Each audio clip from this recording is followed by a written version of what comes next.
You gave her your loyalty. You gave her your patience. You gave her your time, your honesty, your apologies. You gave her your vulnerability. And still, she walked. Still, she lost interest. Still, she looked at you with growing boredom instead of growing respect. And now you sit in confusion, asking yourself the same question every man asks when he sees devotion fail. How could she leave when I gave her everything? But the answer is simple, even if you don't want to hear it.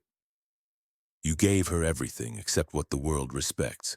You gave her warmth but not structure, attention but not influence. You gave her sincerity but not leverage. You forgot that affection is not currency. It is theater. And theater without a stage collapses. She left because while you offered feeling, you never offered power. Let me tell you what no one else will. Emotion without economics is noise. A woman may smile at words, but she stays for architecture, for consequence, for consequence. You thought that if you spoke kindly, if you listened, if you stayed loyal, she would see your value. But value is not seen, it is calculated. She may have admired your consistency, she may have appreciated your devotion.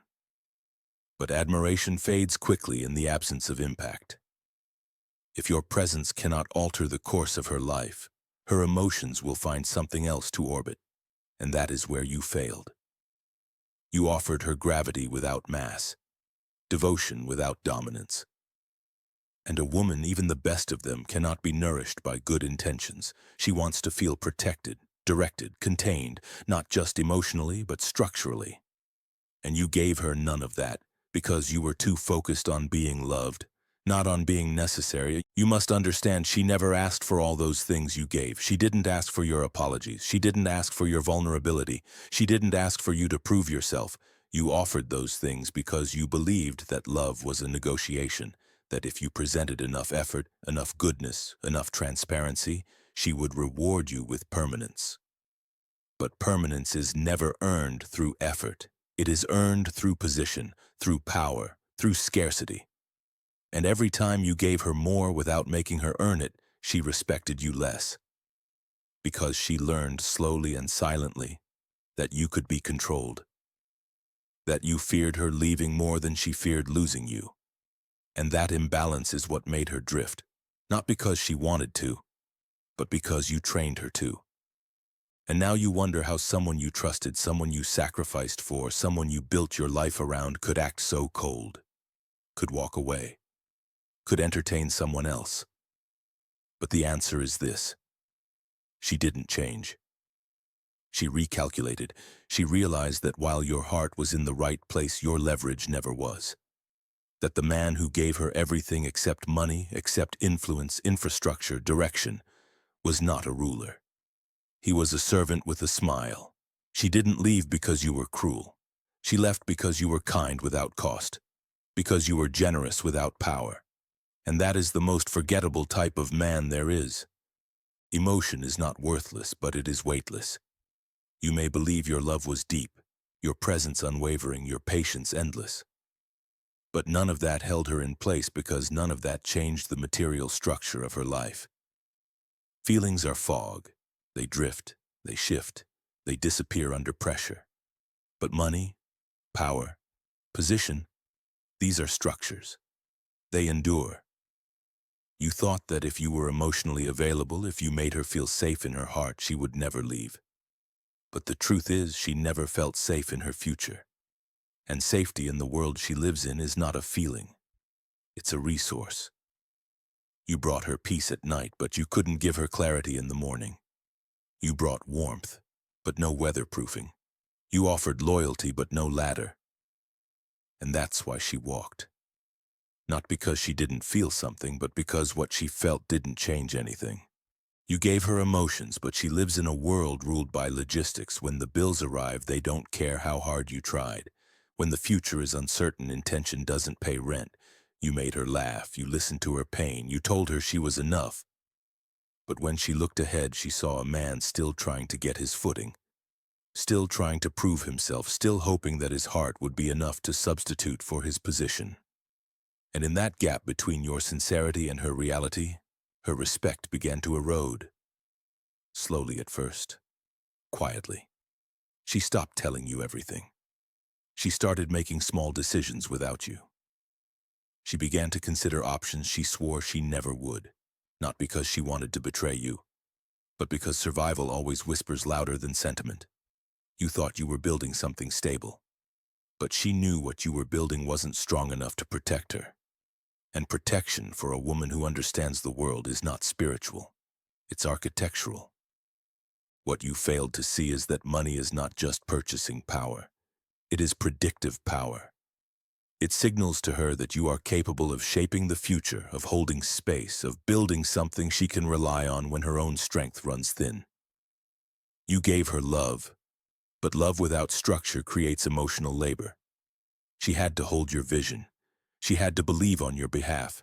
She had to fill in the blanks and justify your lack of leverage to herself. And that is exhausting. At first she called it potential. Then she called it patience. Then she called it unfair. Until finally she called it over. You didn't notice the change because you were too busy giving. Giving what you thought mattered. Attention, affection, apologies. But she was watching what you didn't give. Certainty, direction power. And a woman will never say these words out loud because to ask for them directly sounds gold-digging, self-serving, cold. But that doesn't mean she doesn't need them.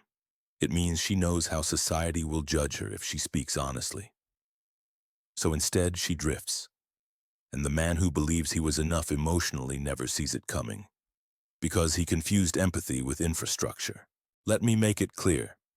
She did not leave because you weren't kind. She did not leave because you weren't trying. She left because kindness with no consequence is charity. And no woman wants to feel like a missionary to a man. She may cry for you. She may even miss you. But the moment she has to mother your ambition, explain your lack of results, or carry the weight of your future, she will lose the part of her that once admired you. Because women do not stay with men they admire for their effort. They stay with men who create outcomes. And when emotion becomes the only thing you're offering, it starts to feel like a burden. She wanted to rest. You gave her poetry. She needed protection. You gave her vulnerability. She asked nothing. But she expected everything.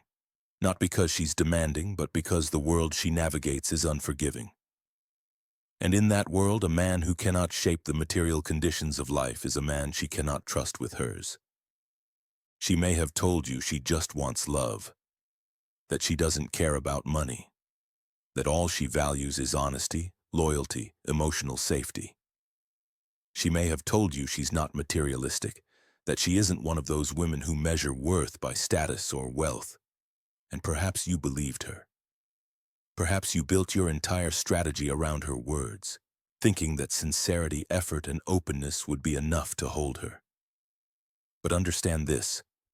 What a woman says she wants is shaped by what she believes she's allowed to admit. She tells you what is acceptable, not what is essential. What she really needs, what she waits for, longs for, aches for, is structure. Not structure made of rules, but of power. Power that protects, power that directs, power that removes uncertainty. She needs a man whose presence secures her decisions, whose silence steadies her world. Not a man who explains himself endlessly. Not a man who tries to win her with emotional access. She needs to know that if she leans, you hold. Not flinch, not fumble, not philosophize. Hold. But here is the cruelty. If she asks you for power, she fears you will resent her. If she asks you for dominance, direction, wealth, leadership, she fears you will call her greedy, controlling, manipulative. So she doesn't ask. Instead, she tests, subtly, quietly. She observes your posture when pressure arrives. She watches how you react to failure. She pays attention when you're disrespected by others. She notices when you hesitate, when you over-explain, when you apologize without necessity. And most of all, she watches how you move when there's money on the line. Because money is not just a resource, it is a mirror. It reveals your tolerance for risk, your level of ambition, your understanding of the real world. And when you shy away from it, when you handle it passively or fearfully, she begins to question something she cannot name. She does not leave yet. But the clock starts ticking. Not because she's calculating, but because her biology, her instincts, her reality are telling her, this man may love me, but he cannot shield me. What she truly needs is not what you think. She doesn't need your poems. She doesn't need your playlists. She doesn't need you to cry on cue or speak her love language fluently. These things make you lovable. They do not make you necessary. And the modern woman, whether she admits it or not, is tired of carrying everything alone. Her responsibilities, her finances, her reputation, her protection. And when you enter her life and offer her emotion without infrastructure, she does not feel supported. She feels overwhelmed. Because now she must manage your hopes, your uncertainty, your emotional state, and her own survival. You did not free her. You added to her weight. What she truly needs is the man who builds something she can move into. Not just physically, but psychologically. A man who owns his time, who controls his boundaries, who walks into a room and does not look around for permission. A man who sees himself as a builder, not a beggar. She needs a man who doesn't offer comfort as a substitute for power, but one who uses power to create real, lasting comfort. And when she finds this man, she does not ask for validation. She submits to it, not because she is weak, but because it feels like peace. Because finally she has found something more stable than herself. You thought you lost her because you didn't say the right words. But what she needed was not in your language, it was in your leverage. She needed to feel your ability to say no, to walk away, to lead. And most of all, to fund, not with your money, but with your mind, with your presence, with your certainty, with your infrastructure. That is what she waits for.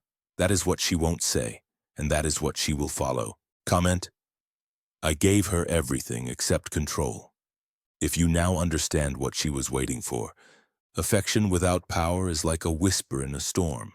You hear it, you may even smile for a moment, but it does not change the weather.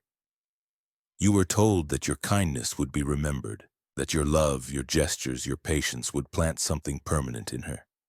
That even if things fell apart, she would look back and say, he was good to me. But here is what time teaches, brutally and without mercy. Goodness without gravity is forgettable. When you gave affection with no weight behind it, she felt it, yes, but it didn't last. Because in a world where she is pulled in every direction, a feeling is not a foundation. It is an ornament. And ornaments are discarded the moment the structure beneath them begins to shake. You thought that the nights you spent listening, the hours you gave comforting, the way you remembered her favorite meal or held her hand at the right moment, these things would build legacy. But they built memory, not respect. And memory fades, especially when it's not reinforced by reality. You told yourself she was different, that she wasn't like the others, that she would see your effort, cherish it, hold it close no matter what. But she lives in the same world you do, a world of risk, chaos, unpredictability, and in that world, emotion is not what you hold on to when the storm comes. Structure is. And because you never became a structure, because you remained a sentiment, she eventually let go. Do not confuse this with cruelty. She may have cried when she left.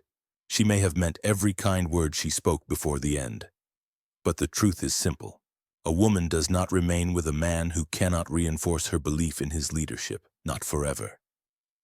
She may stay for a time, driven by hope or nostalgia or the illusion of growth. But eventually she makes the calculation.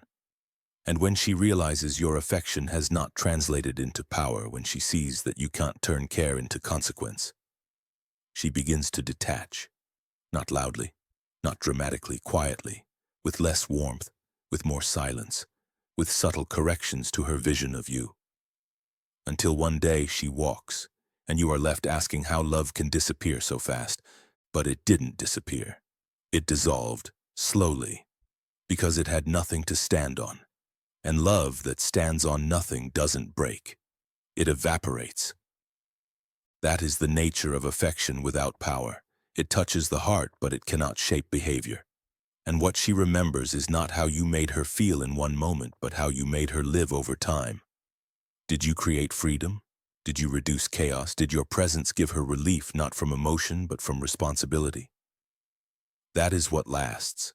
That is what she cannot forget. That is what the next man is judged against. So when you see her give more to a man who offers less affection than you did, understand what you're really witnessing. You are not seeing her betray her heart. You are seeing her follow power.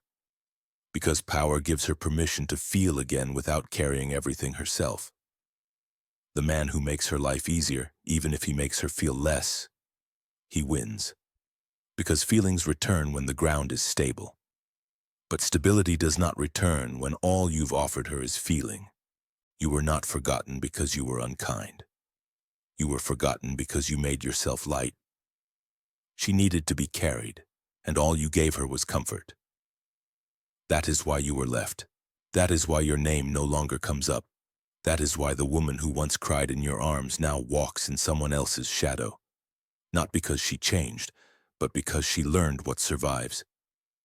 You believe her heart is swayed by kindness, that she chooses based on emotional depth, that love is earned by patience, sincerity, and devotion. But history tells another story. And unlike fantasy, history does not flatter you. Throughout time, women, wise women, royal women, strategic women have aligned themselves not with the man who made them feel most seen, but with the man who held the most leverage. Not the poet, but the prince. Not the man who said all the right things, but the one who could bend outcomes. And they were not wrong to do so. Because love without shelter is vulnerability. Love without advantage is risk. And a woman who understands how the world truly works will never let emotion blind her to survival. Cleopatra did not attach herself to artists. She aligned with Caesar, then with Antony. Not because they wrote her verses, but because they could defend her throne. They offered access, protection, and the illusion of permanence in a collapsing empire. Her decisions were not made in romance. They were made in war rooms. In Florence, noblewomen were not given the luxury of chasing passion. They married into wealth, land, alliances. Not because they were cold, but because they were trained to see reality. A woman's security has never come from sentiment. It has come from the man who can hold the line when the world collapses. And in your time, though the stories have changed, the instincts have not. Even today, when she chooses, she listens for strength. She doesn't always realize she's doing it. She might believe she's following her heart. But her heart is responding to something far older than modern language. She's responding to power, to command, to control. She's measuring your ability to say no, your posture in the face of uncertainty, your silence when other men speak too much. She is not waiting for poetry. She is scanning for gravity. Because gravity does not ask for attention, it holds attention. And the man who understands this no longer needs to chase her with words. He lets her orbit him because he is anchored in something she can't ignore.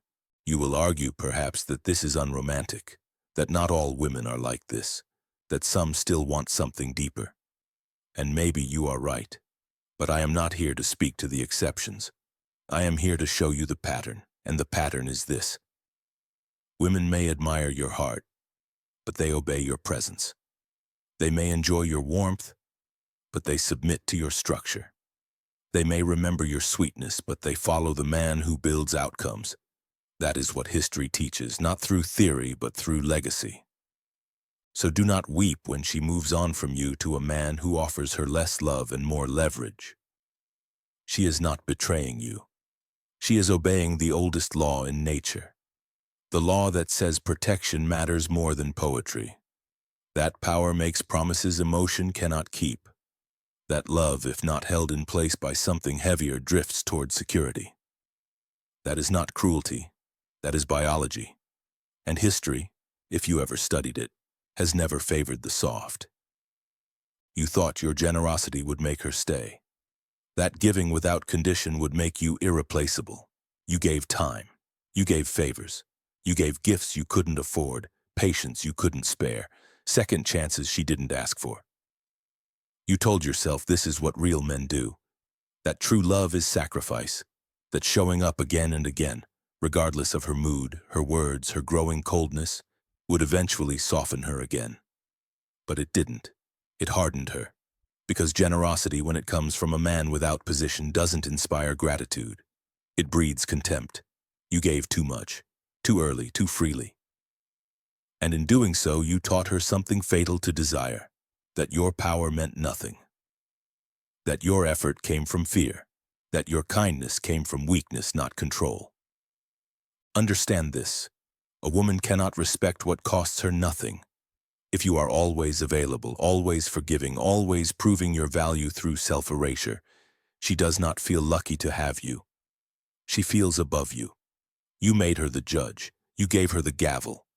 And every time you apologized for who you were, every time you overcompensated for what you lacked, every time you sought redemption through more effort, you dug yourself deeper into irrelevance. She may have smiled. She may have thanked you. She may have even cried. But none of it restored her respect. Because a woman cannot respect a man who lets her sit in his throne. Weakness in a man is not always loud. It is often soft. It hides in patience that's never rewarded, in affection that's never challenged, in endless explanation, in trying to prove your intentions instead of commanding respect through outcomes. You showed her again and again that you could be moved emotionally, that your boundaries could be negotiated, that your leadership was a performance, not a principle, and so she tested you, not to betray you, but to measure you, not to leave, but to confirm whether she had a man or a shadow. And when she saw that your spine bent every time she raised her tone or threatened to walk, she stopped feeling protected. Because a man who cannot protect himself cannot protect her. This is how you lose her.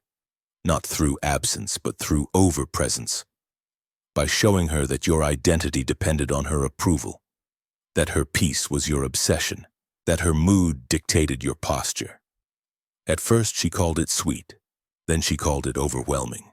Then she stopped calling it anything at all. Because what begins as sensitivity always decays into suffocation. And women, especially women who live in a world that demands strength, cannot fall asleep beside a man who makes them feel like the stronger one. You taught her to disrespect you every time you let a boundary slide. Every time you said it's fine when it wasn't. Every time you forgave what should have been corrected. Every time you blamed yourself for things you never did. You gave her your emotional truth, but not your power. You opened your heart, but you never closed your grip. And she saw it. She didn't mock it. She didn't immediately weaponize it. But she saw it. And the woman who sees too much softness in her man slowly loses desire. She becomes the leader, the corrector, the one who sees what you should have handled already. And in that reversal, romance dies. If you want to know why she stopped listening, why she talks to you like a child, why she's colder, shorter, sharper, it's not because she's evil.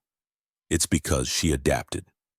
Because she realized that in your effort to be agreeable, you abandoned your authority. And now she's doing what humans do around powerless figures. They stop pretending. So stop asking why she changed. She didn't. You trained her. And now, if you want her respect again, you must untrain what you tolerated. Respect is not an emotion, it is an architecture, and a woman's respect does not rest on how much she feels for you, it rests on how your presence reshapes her reality. You thought she would respect you for your character, for your loyalty, for your transparency. You thought she would reward you for being safe.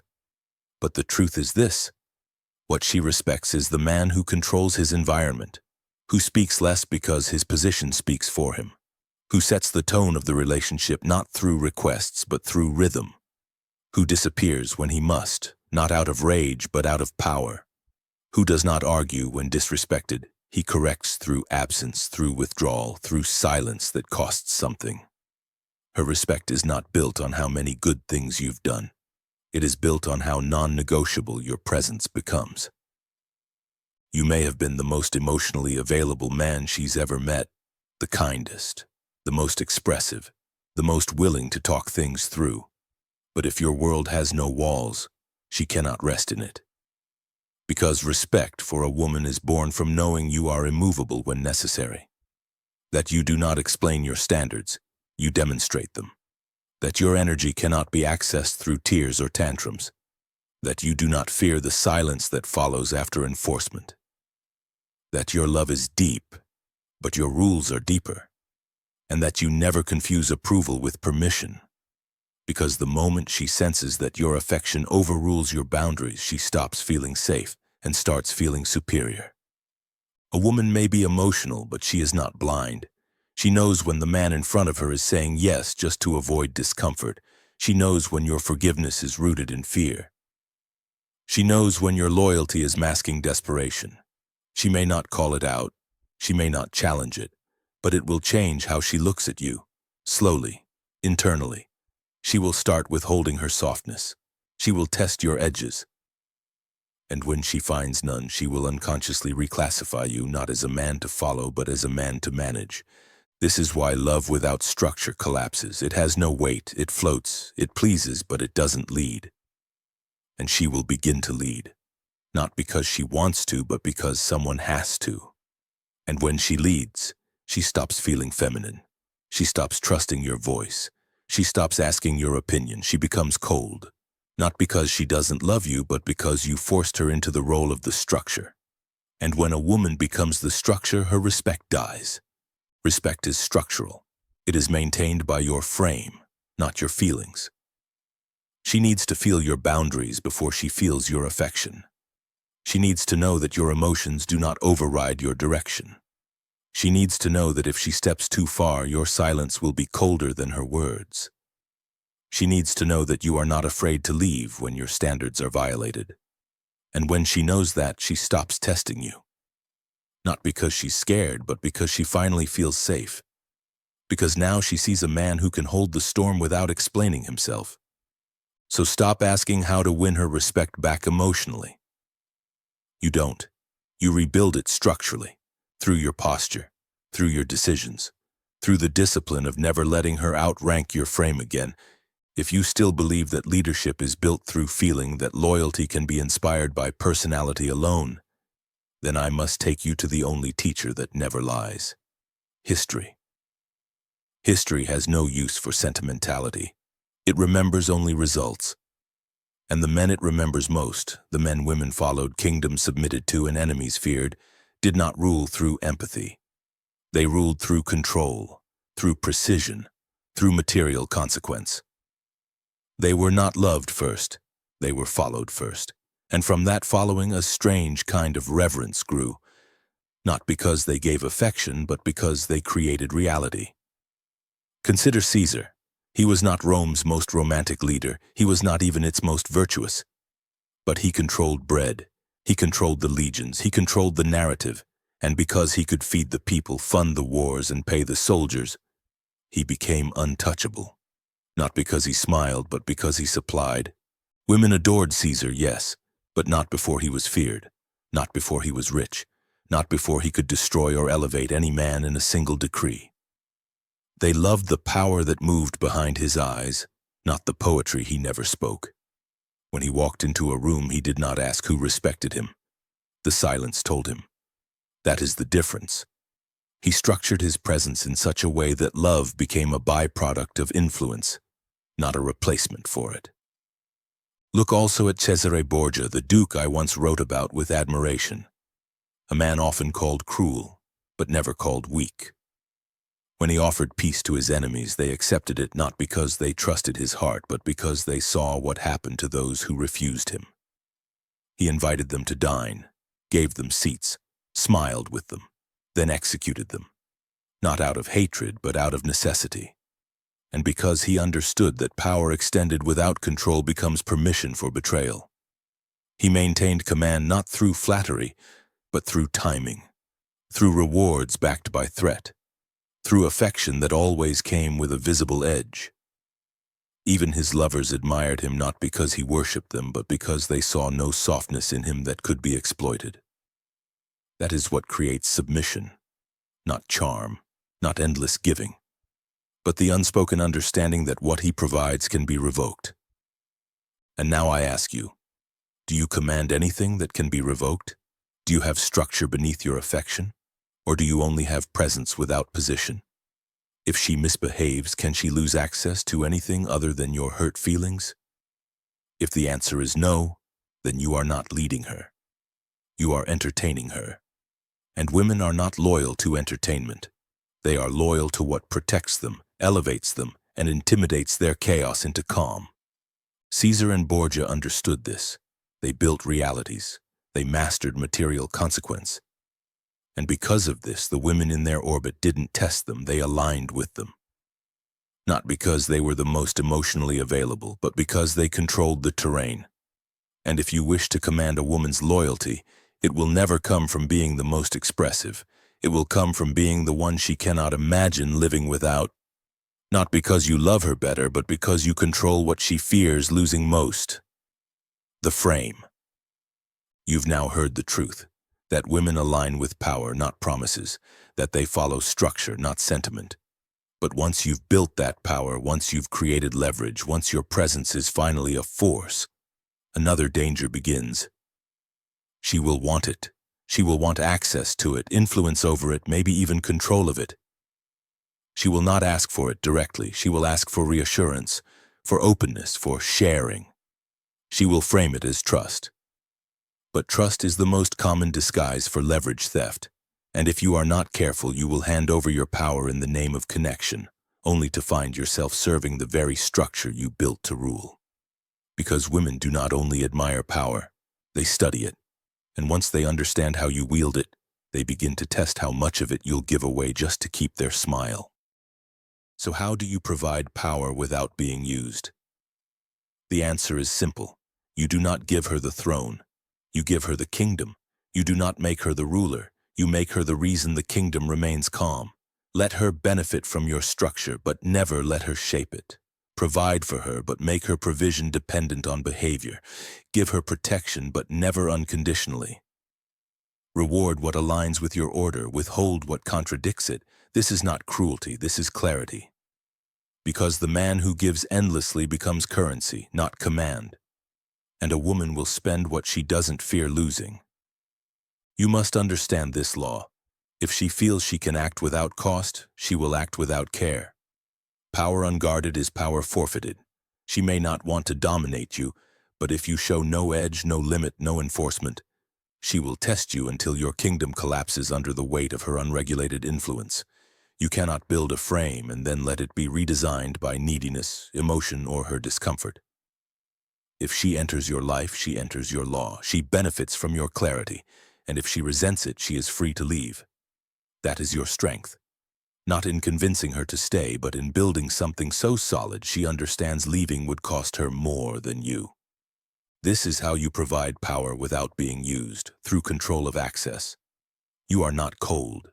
You are not closed. But you are measured. Every part of you is structured. Your time, your energy, your silence, your generosity. She must know that what you offer is valuable, and that value must never be made disposable through unlimited availability. If she wants more, she must level up to meet it. That is the contract. That is the standard. And that is how a woman remains in awe. Not because she fears you, but because she respects the world you've built and understands its rules are not negotiable. A man who gives structure without boundaries builds a castle for someone else to own.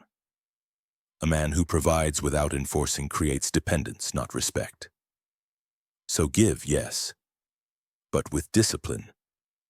Love, yes, but with law.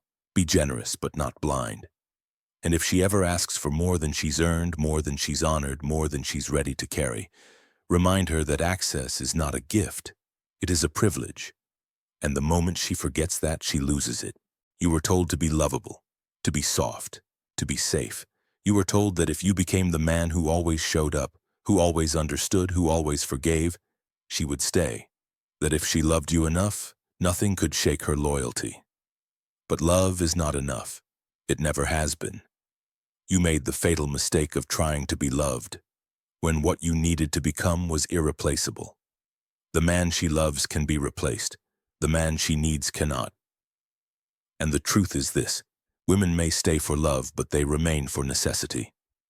The man she desires is not the man who moves her heart. It is the man who moves her world. If you are only loved, you can be forgotten. But if you are needed, if your presence creates stability, direction, identity, then her body may wander, but her life cannot. You gave her affection. You gave her your heart. You were careful, generous, available. But you were never the center of gravity. You were the warmth beside her, not the wall behind her.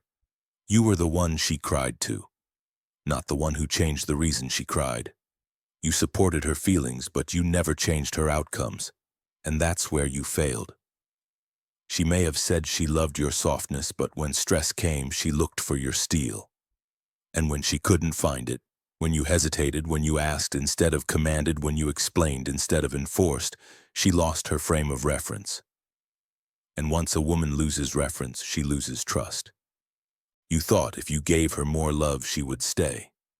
But love without tension becomes saturation. She didn't want more of your affection, she wanted more of your architecture. She didn't want comfort alone, she wanted command, not in domination but in direction. You believed that her heart was your stronghold, but her heart is not what binds her. It is her calculation, her evaluation of who brings order into her chaos. If that's not you, she begins to drift, not because she wants to, but because her body cannot stay loyal to what her instincts have rejected. To be loved is easy. Every fool in history has been loved.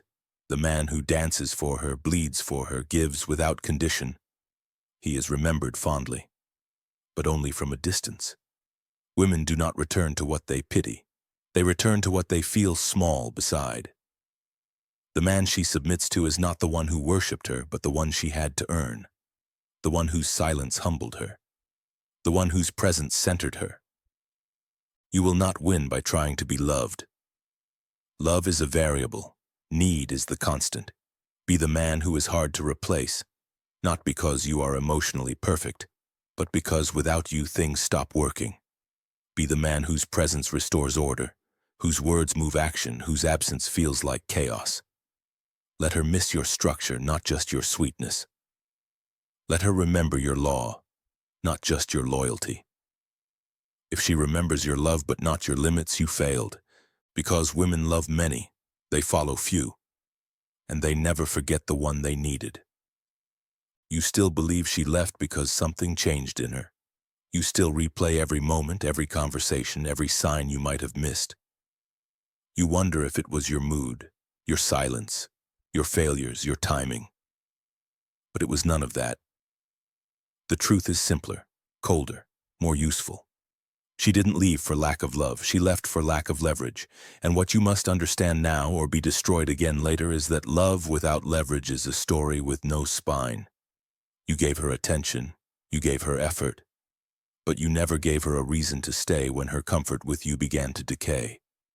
And when comfort is all you provide, it will always decay. She didn't leave the man she loved. She left the man who became too easy to predict, too easy to access, too slow to change the conditions around her. You became the emotional wallpaper of her life, always there, always loyal, always trying, but never imposing, never mysterious, never powerful. And no woman survives long in an environment she completely understands. She will not tell you this. She may not even admit it to herself, but it's true. Certainty without consequence kills desire, and the man she once respected became the man who tried too hard to be seen rather than feared. And yes, the woman who once melted in your arms now recoils. Not because you hurt her, but because she realized you could not hurt her. And that makes you boring. That makes you safe in the worst way. That makes you optional. She left because the next man didn't need to say as much. He didn't chase. He didn't explain. He didn't orbit her world. He stood still. And in that stillness, he created gravity. You kept moving, around her moods, around her fears, around her expectations, hoping that movement would prove worth. But it only proved one thing, that you were trying to compensate for a lack of control. And when a woman senses you are performing to be chosen, she stops trusting the performance and starts testing the actor. You failed the test not because you were unkind, but because you had nothing left to enforce. You gave her everything, except the one thing that would have kept her loyal. Consequence. The unspoken pressure that her actions matter, that her presence is earned, that your world has a weight she cannot take for granted. Instead, you offered safety without sharpness, softness without structure. And she, sensing this, did what women throughout history have always done. She recalibrated toward power, not toward cruelty, but toward stability, toward motion that wasn't rooted in reaction. You will tell yourself she betrayed you, that she changed, but she didn't. She simply made the calculation you never learned to make. Who gives me the greatest leverage over my own future? You didn't answer that question in time. And so she left, not to hurt you, but to survive. And now you sit in silence, asking why love wasn't enough. It never is. So let me say it clearly. If you want her loyalty, you must build something heavier than love. You must become the condition, not the comfort. You must become the architect of her reality, not just the audience for her emotions. Make her feel the risk of losing you, not through threat, but through excellence, through boundaries, through consequence. Be the man who doesn't fear her silence because he's used to commanding space. Be the man who doesn't rush to reassure because he's too grounded to beg. Be the man whose world she wants to enter, not the man who tries to prove he belongs in hers. And if you do this, if you build position instead of seeking praise, she will return. If not her, then someone else. Because women don't follow charm. They follow control, not control over them, but control over yourself, over your time, over your money, over your standards. And once she sees that control, once she tastes the order behind your calm, she will stay. Not out of need, but out of reverence. Because now, finally, she doesn't just love you. She respects you. And that, my friend, is the only love that survives. If you gave her everything but now see what you missed, comment. Next time I give structure. And subscribe, not for comfort but for clarity, not to be liked but to learn how to rule.